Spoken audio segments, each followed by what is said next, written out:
Vamos abrir a palavra de Deus em Atos 17. Eu vou ler 2 versículos apenas. Atos 17, versículo 16 e 17. Diz assim: Enquanto Paulo os esperava em Atenas, o seu espírito se revoltava em face da idolatria dominante na cidade. Por isso falava na sinagoga com os judeus e os gentios piedosos, também na praça todos os dias com os que se encontravam ali. Amém? Podeis assentar? Diante dos últimos acontecimentos que nós temos visto na TV, que é cidade pegando fogo, chuva forte, guerras, não é verdade? Tantas pestes aí, hospitais lotados. Eu não posso deixar de mencionar o versículo que está escrito em Isaías 24, 5, que diz assim: A terra está contaminada por causa dos seus moradores, porque transgridem as leis, violam os estatutos e quebram a aliança eterna. Deus tem uma aliança eterna com o mundo, não. Deus tem uma aliança eterna com o seu povo. Povo este que ele chamou de propriedade exclusiva dele. Povo este que ele chamou de nação santa, ovelha do seu pasto. Mas o profeta agora diz que essa aliança foi quebrada. O povo de Deus tem transgredido as leis de Deus. Leis essas que trazem bênção para as nossas vidas. Leis essas que nos conduzem à vida eterna. Leis estas que levam eu e você a viver a paz de Deus, a alegria de Deus, a justiça de Deus, porque na palavra está escrito: se ouvires a voz do Senhor, seu Deus, todas as bênçãos te seguirão. Bendito será no campo, bendito será na cidade, bendito será o fruto do seu ventre. E aqui está falando dos seus filhos. Pela sua obediência, até os seus filhos serão abençoados. Mas a Bíblia também diz que a terra geme esperando a manifestação dos filhos de Deus. Ela não está esperando o mundo mudar, não é assim? Mas ela está esperando os filhos de Deus se manifestarem. Eu e você, nós temos o dever e a responsabilidade de manifestar em favor. Porque enquanto a ovelha conhece a voz do seu pastor e a segue, o mundo tem amado a maldade que fazem. O mundo tem amado as trevas que vivem. Ele tem amado e rejeitado a luz, e eles rejeitam a luz, e eles também odeiam quem vive na luz. Por quê? Porque a luz mostra o erro, a luz ilumina e mostra o pecado, mas a luz também decepa toda a treva. Nós temos promessas,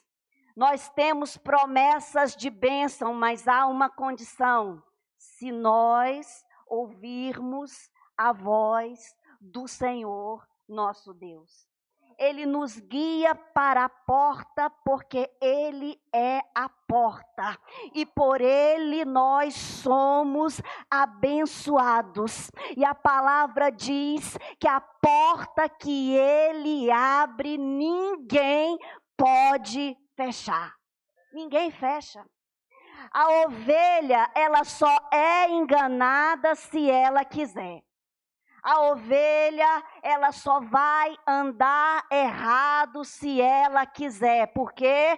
Porque a ovelha ouve a voz do seu pastor e a segue. Quando é o pastor falando, ela conhece. Quando é o pastor que está falando, queima no seu coração, como foi nos discípulos de Emaús, que diziam um para o outro: não é verdade que no seu coração queimava quando ele dizia as escrituras? A ovelha conhece a voz do seu pastor. Atos capítulo 17, onde nós lemos, Paulo revoltou-se ao ver a idolatria daquele lugar. Então ele começou a pregar, porque ele sabe que só a palavra pode acabar com todo engano. E a gente olha para esse texto e a gente diz que nós não somos idólatras. A gente olha para esse texto e diz: eu não me curvo diante de estátua de pau, de madeira, de pedra. Mas eu e você, muitas vezes, nós estamos idolatrando pessoas, colocando pessoas acima de Deus. E Jesus disse que nem meu pai e minha mãe pode ser impedimento para eu seguir. Ele diz que não é digno de ser o seu discípulo. Pedro, ele foi confrontado por Deus.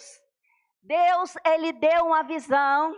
E Deus agora coloca Pedro dentro de uma casa, e essa casa havia pessoas que eram consideradas a escória, o lixo, eram pessoas consideradas indignas para os judeus, mas Deus coloca na posição Pedro naquele lugar, e ele entra na casa de Cornélio e mostra para Pedro o quanto ama Cornélio. Pedro agora, ele entende que não pode fazer acepção de pessoas. Podem esse povo não ser aprovado por homens. Pode esse povo não ser aceito por homens, mas são povos que Deus separou, escolheu e aprovou. Deus sela esse povo com o Espírito Santo de Deus. Deus, ele sela aqueles que o buscam. Deus, ele sela aqueles que o amam, que o desejam. Ele sela com a promessa do Espírito Santo de Deus. Pedro, então, agora ele entende. Deus não faz acepção de pessoas. Deus, ele não tem o seu favorito. Deus, ele recompensa aquele que crê, porque aquele que agrada a ele, aquele que crê nele, há recompensas. A recompensa para mim, para a sua vida, a recompensa pela nossa fé, nossa confiança. Nós cremos naquele que vive e reina para sempre. Quem crê que aquele que prometeu é fiel. Eu e você, essa promessa nos faz viver em esperança de vida, e é essa esperança nos faz receber promessas. É essa esperança, porque aquele que prometeu é fiel. Deus, quando ele se levanta em juízo agora para um mundo que o rejeita, já não há mais esperança para eles. Por quê? Porque aquilo que eles esperavam agora foi destruído.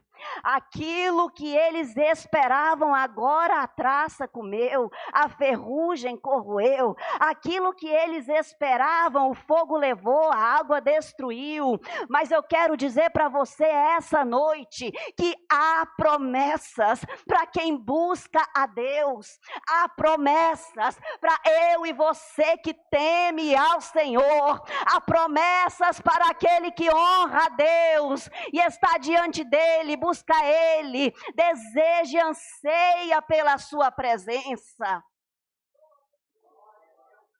Ao ver o tamanho da idolatria, Paulo também vê um altar. E o que está escrito nesse altar? Ao Deus desconhecido. E quando ele finaliza a sua pregação, ele diz: Deus, ao finalizar, Deus não levou em conta os tempos da ignorância. Deus não vai cobrar de mim, de você, aquilo que nós não conhecemos. Deus não vai cobrar de mim e de você aquilo que nós não sabemos. Mas agora eu conheço a Deus. Mas agora eu conheço essa palavra. Então eu e você, todos os dias, nós temos que ir diante de Deus. Nós temos que examinar a nós mesmos, não é só no dia da ceia. Eu e você, nós temos que ir diante do Senhor, olhar para dentro de nós, arrepender dos nossos pecados. E Paulo continua, porque Deus estabeleceu um dia em que julgará o mundo com a sua justiça. Nós temos visto a mão de Deus hoje, nós temos entendido que não é obra do acaso, que não é uma coincidência, mas a mão de Deus está estendida. Deus tem olhado do seu trono e agido no nosso meio. Então Deus está julgando o mundo? Então será que Deus está julgando? Então cadê a promessa do servo fiel? Cadê as bênçãos do povo de Deus? E eu quero lembrar para você que a sua casa está de pé. E se a sua casa está de pé no dia de hoje, dá glória a Deus. Se você tem comida na sua mesa, dá glória a Deus. Se você tem condições de ir e vir, se você pode pregar a palavra de Deus, se você tem uma liberdade de se expressar, dá glória a Deus nessa noite, porque muita gente já não pode fazer o que você faz, e muita gente já não tem aquilo que você tem. Dá glória a Deus, levanta a sua mão, porque Deus tem estendido a boa mão dele sobre as nossas vidas. Deus, ele tem guardado o seu povo. Deus, ele tem sustentado a minha e a sua vida. Mesmo nós sendo infiéis, ele permanece fiel. Deus, ele é fiel para cumprir tudo aquilo que ele disse para mim e para você. Tudo que ele prometeu, ele é fiel. As promessas da vida eterna estão de pé. As promessas que a sua casa será salva está de pé. As promessas de uma vida abundante. A promessa da tua presença nas nossas vidas. Porque ele disse que estará conosco todos os dias até a consumação dos séculos. Deus é fiel para cumprir. Um Deus que já não é mais desconhecido por mim e por você. Nós o conhecemos porque nós lemos a sua palavra. Nós sabemos, como disse Paulo, nós sabemos que ele é quem dá vida, respiração e tudo mais. Nele vivemos, nele movemos, nele existimos. E a Bíblia vai continuar dizendo: somos geração de Deus, um povo escolhido para viver a promessa do Senhor. Um povo escolhido para viver as bênçãos do céu, para viver a vida abundante em Cristo Jesus. Mas é necessário que eu e você ouça a sua voz.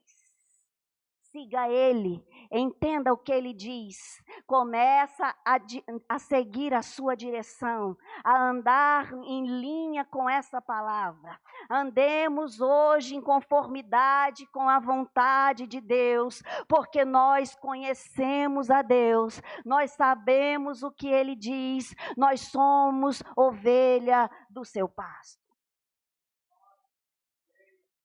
Pedro, ele tinha entendido, mas depois de um tempo parece que ele se esqueceu. Deus, Ele tem prazer de abençoar a minha e a sua vida. Deus, Ele tem prazer de nos guiar. Deus, Ele tem prazer de segurar na nossa mão, de nos ajudar. Nós precisamos entender e escolher obedecer essa voz para viver o mais de Deus, os planos mais altos, os caminhos mais altos que Ele tem para mim e para você. Eu preciso escolher agradar a Deus e não o homem, porque agradar a Deus implica em obediência. Pedro, ele tinha entendido. Pedro, ele viu, Deus ama a todos. Deus não faz acepção de pessoas. A religião estava errada. Eu não posso rejeitar, eu não posso desprezar os gentios. Mas passou um tempo e agora Pedro está em Antioquia e ele senta na mesa para comer com os gentios. E agora está chegando aqueles de Jerusalém. As autoridades estão chegando naquele lugar. Pedro, ele se levanta e ele vai se afastando. Ele não quer contrariar ninguém, ele não quer confrontar ninguém. Por quê? Porque os judeus não podem comer com os gentios. Pedro, ele tinha entendido, mas agora ele não estava fazendo o que agrada ao Senhor.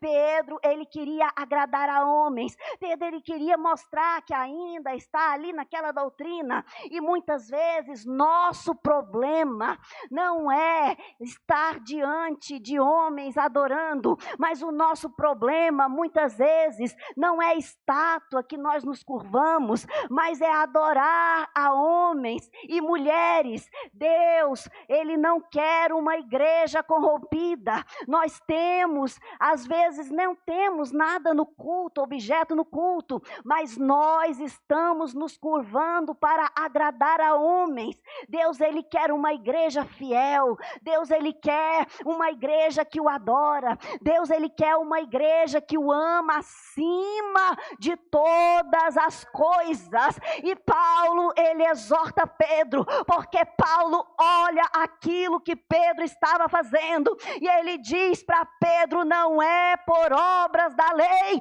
que ninguém será justificado. Ei, Pedro, se você morreu para o mundo, agora o seu viver é para Deus. O seu viver é para Deus, adorar a Deus, glorificar o nome do Senhor. E Paulo, ele continua e declara o que eu e você, todo crente, deve declarar: se já não sou eu quem vive, mas Cristo é quem vive em mim. Eu vivo pela fé no Filho de Deus. Levanta a mão quem vive pela fé no Filho de Deus. É este Filho de Deus, o Cristo, Jesus Cristo de Nazaré, que vem buscar uma igreja sem mácula, sem ruga. É Ele que vem, porque Ele prometeu, e Ele virá buscar uma noiva santa, que adora um povo santo, escolhido, que adora, que ama, que quer, que é fiel, que tem desejo nele, porque é noiva dele. Eu e você pode até não receber o que espera, porque Moisés também ansiava entrar na terra prometida, mas eu e você alcançou a salvação, alcançou a paz de Deus. Eu e você, nós temos alegria no Espírito Santo do Senhor, e eu e você, nós somos servos de um Deus vivo, de um Deus que é conhecido por nós, porque Ele já se moveu na sua casa, porque Ele já se levantou no seu lar, porque Ele já agiu na sua vida, na sua família. Ele é conhecido por nós. Nós somos ovelha dele, e Ele tem cuidado, e nada tem nos faltado. Ele é fiel. Ele é fiel e verdadeiro.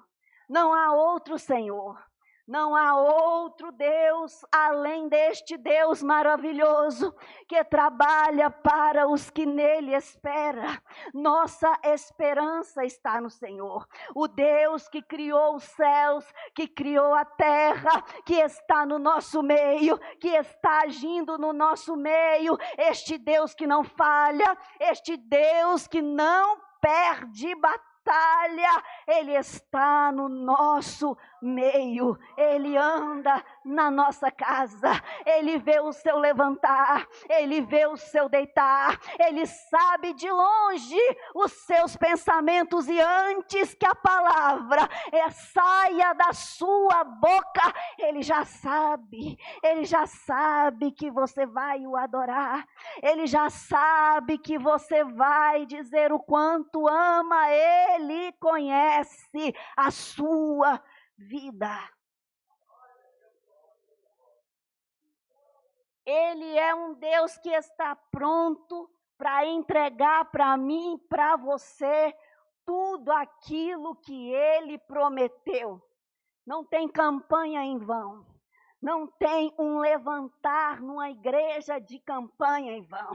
Deus, Ele não é homem para que minta, e nem filho do homem para que se arrependa. Falaria Deus e não cumpriria. Ele vai cumprir na minha vida, Ele vai cumprir na sua vida. A terra pode estar cambaleando de um lado para o outro, como nós vemos nos dias de hoje, mas eu e você, nós estamos firmados numa rocha inabalável. Nós estamos firmados numa rocha que é eterna, e essa rocha nos faz mais que vencedores, porque Ele nos amou primeiro. Ele, antes de você dizer Jesus eu te amo, Jesus eu te quero, Ele te amou primeiro. Ser crente não é fácil mesmo.